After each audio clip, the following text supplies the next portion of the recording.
Indonesia merupakan negara kepulauan terbesar di dunia yang letaknya berada di sini, di antara Samudra Hindia dan Samudra Pasifik. Indonesia merupakan negara kepulauan terbesar di dunia dengan 17.000 pulau yang terdiri dari pulau besar dan kecil. Ragam budaya, penampakan alam, dan berbagai suku bangsa juga menjadi kekayaan Indonesia. Keragaman tersebut juga berkaitan dengan letak geografis Indonesia. Lantas, bagaimana keadaan kondisi Indonesia dan geografisnya? Mari kita bahas lebih jauh.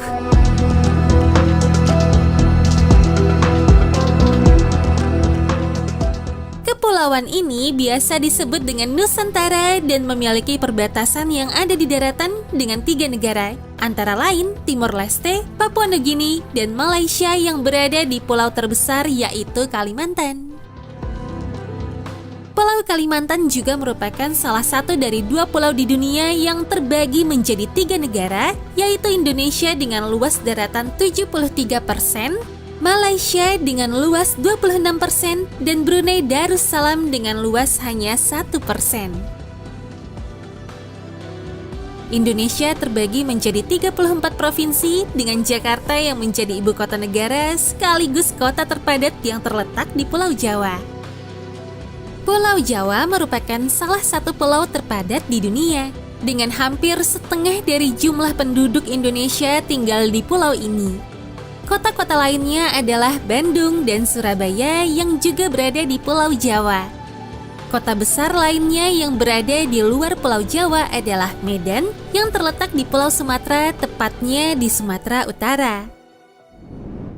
Beberapa bandara terbesar yang ada di Indonesia antara lain adalah Bandara Internasional Soekarno-Hatta di Jakarta, Bandara Internasional Ngurah Rai di Denpasar, Bali, serta Bandara Internasional Juanda yang berada di Surabaya. Sampai saat ini masih terdapat beberapa argumen mengenai berapa banyak jumlah pulau yang dimiliki oleh Indonesia. Menurut data dari Badan Informasi Geospasial pada tahun 2021, Indonesia memiliki sekitar 17.000 pulau.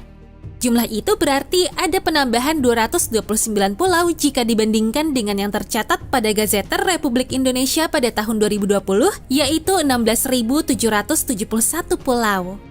Sementara menurut Lembaga Penerbangan dan Antariksa Nasional atau LAPAN, Indonesia memiliki sekitar 18.300 pulau, sedangkan pemerintah Indonesia sendiri mengklaim bahwa ada sekitar 17.500 pulau yang tersebar di seluruh wilayahnya. Oke, dari sini sudah membuat kita bingung ya. Lalu siapa yang salah dan siapa yang benar?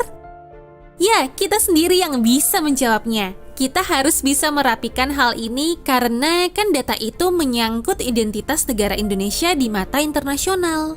Jika Indonesia memiliki data valid yang bisa dipertanggungjawabkan, itu bisa mempengaruhi kedaulatan di mata internasional. Sehingga Indonesia bisa lebih baik lagi mengembangkan sektor kelautan dan perikanan dibanding yang ada saat ini. Potensi kelautan Indonesia memang masih sangat sedikit yang tergarap. Padahal potensinya sangat-sangat besar. Kita harapkan melalui penelitian ekspedisi kapal bisa membantu untuk memetakan kondisi terkini kemaritiman Indonesia. Dari sekian banyak pulau tersebut, sekitar 8.800 pulau telah memiliki nama dan ada lebih dari 900 pulau yang telah dihuni secara permanen. Meskipun Indonesia disebut-sebut sebagai negara dengan pulau terbanyak, tapi ternyata Finlandia dan Kanada juga memiliki lebih banyak pulau loh. Hanya saja pulau-pulau yang ada di negara tersebut tidak sebesar pulau di Indonesia. Dari ke-34 provinsi yang ada di Indonesia, 5 diantaranya memiliki status sebagai provinsi dengan administrasi khusus, yaitu Aceh, Yogyakarta, Papua, Papua Barat, dan Jakarta yang memiliki status sebagai daerah khusus ibu kota atau DKI. Aceh adalah satu-satunya provinsi yang memberlakukan hukum syariah dan memiliki cukup banyak simpanan minyak. Sementara itu, Yogyakarta merupakan satu-satunya wilayah yang masih diatur oleh monarki prakolonial di mana Sultan Yogyakarta akan bertindak sebagai gubernur secara turun-temurun. Kemudian ada Papua dan Papua Barat yang sebelumnya secara kolektif menjadi satu provinsi bernama Irian Jaya. Tapi di tahun 2003, provinsi ini dibagi menjadi 2 wilayah. Bergabungnya Irian Jaya dengan Indonesia memang memiliki sejarahnya sendiri. Singkatnya, setelah Indonesia memiliki kedaulatan penuh, maka semua wilayah jajahan Belanda akan menjadi bagian dari Indonesia. Tapi ternyata Belanda tetap merasa berhak atas tanah Irian Jaya yang ketika itu masih disebut sebagai Irian Barat. Sampai akhirnya permasalahan ini dibawa ke PBB dan kemudian terbentuk Perjanjian New York. Belanda mensyaratkan agar Indonesia melakukan penentuan pendapat rakyat atau pepera, dan hasil dari pepera kemudian menunjukkan bahwa Irian Barat memilih untuk tetap menjadi bagian dari Indonesia. Dan yang paling terkenal di Indonesia antara lain adalah Monumen Nasional atau Monas, Keraton Yogyakarta, Candi Ratu Boko, Gereja Ayam Magelang, kemudian ada Candi Borobudur yang merupakan salah satu candi Buddha terbesar di dunia. Istana Maimun, Masjid Bawah Tanah Taman Sari, Tugu Katulistiwa, Pura Ulun Danu di Danau Braten, Pura Hutan Monyet Ubud, Gua Gajah, Mumi Asap di Desa Aikima dan Jiwika di Papua, dan Taman Mini Indonesia Indah yang di dalamnya terdapat kumpulan replika dari semua situs terkenal di Indonesia. Indonesia terletak pada apa yang disebut sebagai landasan kontinen prasejarah yang dikenal dengan nama Daratan Sunda. Secara biogeografi, kawasan ini dikenal sebagai Sundaland atau Tanah Sunda. Di zaman es, dataran ini menghubungkan pulau-pulau yang terletak sebelum garis Wallace sampai kemudian es mencair dan mengisi area yang rendah.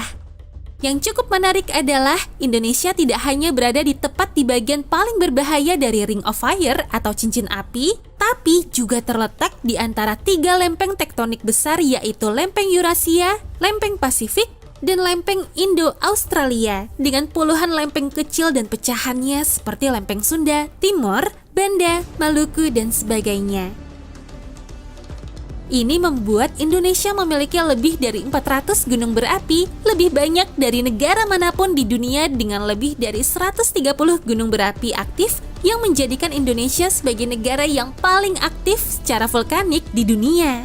Hal ini berarti bahwa dalam sehari saja Indonesia mengalami rata-rata sekitar 4 kali gempa bumi setiap harinya. Mulai dari 3 skala Richter yang tidak terasa sampai 6 skala Richter yang mulai terasa, dan kita tidak pernah tahu kapan dan di mana gempa tersebut akan terjadi. Meskipun demikian, gunung berapi bisa membawa dampak yang baik, terutama ketika posisinya terkonsentrasi di dekat garis Katulistiwa, karena iklim yang lebih hangat dan lembab memungkinkan uap air dan mineral untuk bersatu, lalu menciptakan beberapa jenis tanah yang paling subur di permukaan bumi. Pada akhirnya, Indonesia dianugerahi dengan keanekaragaman flora dan fauna yang melimpah, yang merupakan tertinggi kedua di dunia setelah Brazil. Kebanyakan floranya adalah spesies endemik, seperti Rafflesia arnoldi atau bunga bangkai dan arum titan, yang merupakan bunga-bunga terbesar di dunia, dan keduanya memiliki bau busuk seperti bangkai. Indonesia juga memiliki mamalia terbanyak di seluruh dunia, dan yang menjadi hewan nasionalnya adalah reptil terbesar di dunia dengan panjang sekitar 3 meter bernama komodo. Komodo banyak dijumpai di Pulau Komodo yang terletak di Nusa Tenggara Timur. Ada lagi satwa yang merupakan satu-satunya kera besar di Asia, yaitu orangutan, yang hanya ditemukan di Kepulauan Indonesia, tepatnya di Sumatera dan Kalimantan. Sementara itu, gunung terbesar yang ada di Indonesia adalah Puncak Jaya yang ada di Papua, lalu sungai terpanjang adalah Sungai Kapuas yang mengalir di Pulau Kalimantan, yang hulunya dimulai di bagian paling timur pulau ini.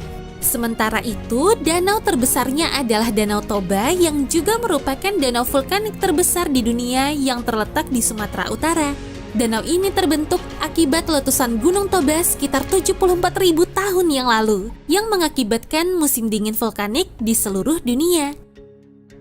Letusannya sangat dahsyat hingga abu vulkanik dari letusan itu terbawa sampai ke Malawi di Afrika Timur. Di dekat Gunung Puncak Jaya terdapat Grasberg yang merupakan tambang emas dan tembaga terbesar di dunia. Gunung lainnya adalah Gunung Ijen yang berada di Pulau Jawa yang mengeluarkan lava berwarna biru. Di sini, kalian bisa melihat para penambang balerang yang benar-benar masuk ke dasar kawah gunung berapi dan mempertaruhkan kesehatan mereka hanya untuk mendapatkan belerang.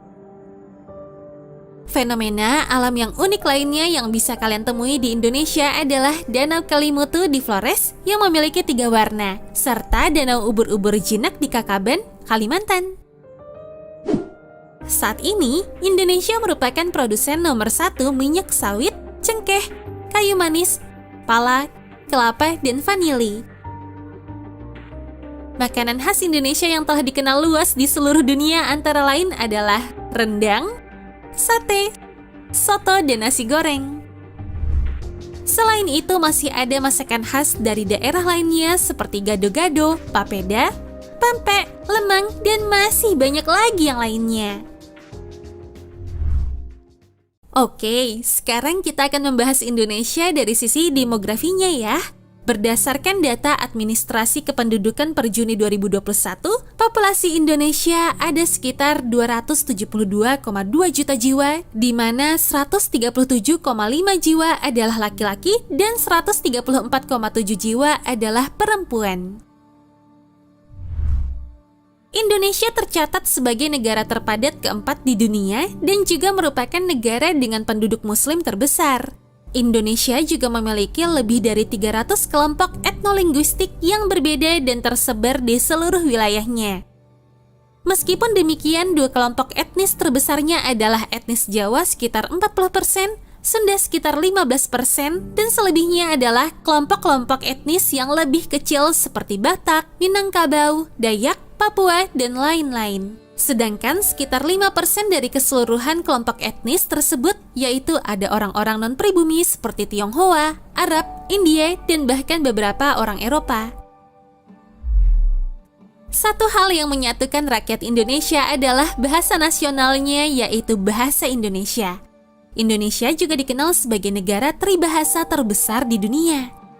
Karena rata-rata penduduknya bisa menggunakan 3 bahasa berbeda yaitu bahasa Indonesia, bahasa daerah masing-masing, dan juga bahasa Inggris. Karena suku Jawa merupakan mayoritas suku yang ada di Indonesia, maka bahasa Jawa diperkirakan digunakan oleh sekitar 100 juta penduduk di Indonesia yang membuat bahasa Jawa tercatat sebagai bahasa minoritas non-resmi terbesar di dunia.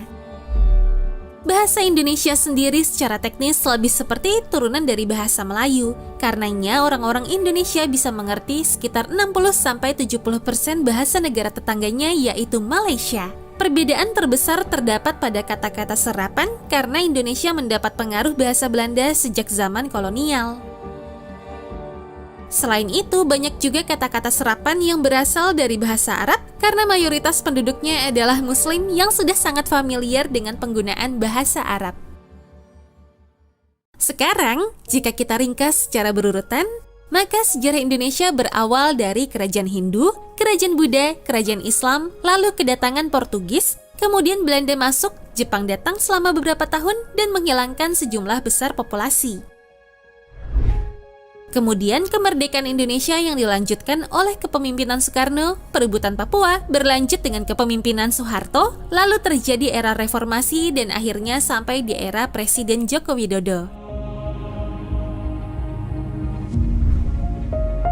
6 agama yang diakui di Indonesia adalah Islam, Protestan, Katolik, Hindu, Buddha, dan Konghucu. Sebelum Islam masuk ke abad 13, mayoritas penduduk Indonesia merupakan pemeluk agama Hindu dan Buddha. Sampai saat ini masih terjadi perdebatan tentang bagaimana sebenarnya Indonesia bisa menjadi negara dengan mayoritas Muslim. Sebagian berpendapat bahwa hal ini disebabkan oleh kedatangan pedagang Arab yang datang pada awal milenium pertama, dan sebagian lainnya berpendapat bahwa hal ini berhubungan dengan penaklukan Kesultanan Malaka yang berperang melawan kerajaan Hindu dan Buddha, dan menurut sejarah, kedua hal ini seperti memang benar-benar terjadi. Wilayah dengan mayoritas penduduk beragama Hindu adalah Bali, sementara wilayah Nusa Tenggara Timur dan Papua tetap didominasi oleh agama Kristen dikarenakan penginjilan yang dilakukan oleh Belanda dan Portugal. Budaya Islam di Indonesia sedikit berbeda dengan apa yang ada di Timur Tengah karena ada beberapa tradisi yang hanya dilakukan oleh orang-orang Islam di Indonesia seperti tradisi tahlilan yang dilakukan jika ada anggota keluarga yang meninggal, yang dilakukan sejak hari pertama sampai hari ke-7, hari ke-40, dan hari ke-100. Ada juga tradisi mudik, berkumpul dan berkeliling di malam takbiran menjelang Hari Raya Idul Fitri, di mana perayaan-perayaan semacam ini tidak ditemukan di Timur Tengah. Dalam hal budaya, masing-masing daerah memiliki kebudayaannya sendiri, seperti tari lilin oleh orang-orang Minangkabau, gamelan di Yogyakarta, wayang kulit di Jawa Tengah dan Jawa Timur, sedangkan wayang golek di Jawa Barat. Lalu ada tari kecak di Bali, permainan pasola yang dimainkan oleh orang-orang Sumba, karapan sapi di Pulau Madura, juga tradisi pemakaman di Toraja. Cukup sulit untuk mewakili setiap budaya Indonesia karena ada begitu banyak kebudayaan yang berbeda-beda dari masing-masing daerah. Kita lanjut dengan hubungan internasional Indonesia dengan negara-negara lainnya di dunia ya. Indonesia juga menjadi satu-satunya negara di Asia Tenggara yang menjadi anggota G20, yaitu kelompok negara dengan perekonomian besar yang terdiri dari 19 negara dan Uni Eropa. Negara-negara Muslim di Timur Tengah juga menjalin hubungan baik dengan Indonesia. Selain itu, Indonesia juga menjadi negara dengan jemaah haji terbesar di Mekah, Arab Saudi. Amerika Serikat, Belanda, dan Australia adalah pendukung terbesar non-Asia bagi Indonesia. Selain perdagangan dan bisnis, Amerika juga memiliki peranan besar dalam kemerdekaan Indonesia dan kedua negara ini bekerja sama selama masa Perang Dingin. Sebagai negara yang belum lama merdeka, Indonesia kesulitan membangun dan mensejahterakan rakyatnya. Namun, berkat Perang Dingin, bantuan untuk Indonesia mengucur baik dari Amerika Serikat maupun Uni Soviet. Salah satunya terlihat ketika Presiden Soekarno berambisi menunjukkan kehebatan Indonesia lewat Asian Games keempat yang diselenggarakan pada tahun 1962. Uni Soviet memberikan pinjaman lunak senilai 12,5 juta dolar dan juga mengirimkan insinyur dan teknisinya untuk merancang stadion utama Gelora Bung Karno. Perdana Menteri Uni Soviet, Nikita Khrushchev, turut hadir dalam perencanaan tiang pancang pertama pada 8 Februari 1960. Di sisi lain, Presiden Soekarno juga meminta bantuan pada Amerika Serikat. Pelaksanaan Asian Games keempat di Senayan dikhawatirkan akan membuat macet. Untuk mencegah hal itu terjadi, dibangunlah Jembatan Semanggi yang kini kita kenal dengan nama Simpang Susun Semanggi. Jembatan Semanggi dibangun lewat uang Amerika Serikat. Gak cuma dibantu membangun Jembatan Semanggi, Indonesia juga mendapat bantuan pembangunan jalan baru dari Cawang sampai ke Tanjung Priok, Jalan Jenderal Ahmad Yani, dan Maijen DI Panjaitan. Terus nih, masih banyak lagi bantuan dari Amerika kepada Indonesia. Hal ini menjadi cerita menarik yang sangat kompleks untuk diceritakan.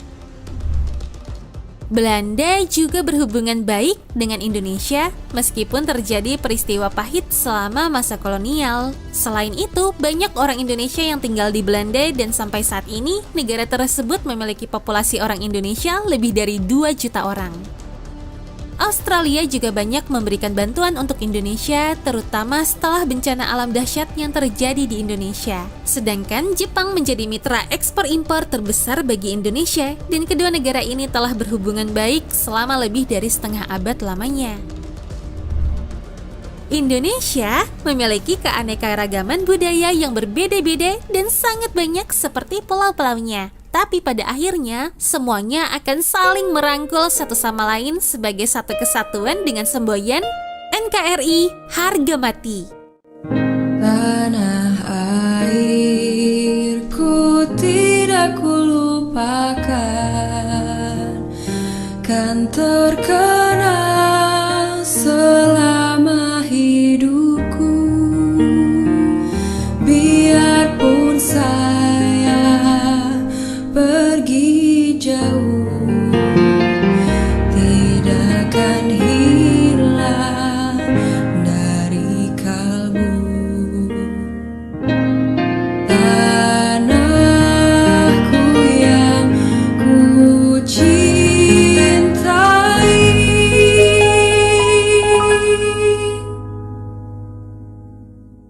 engkau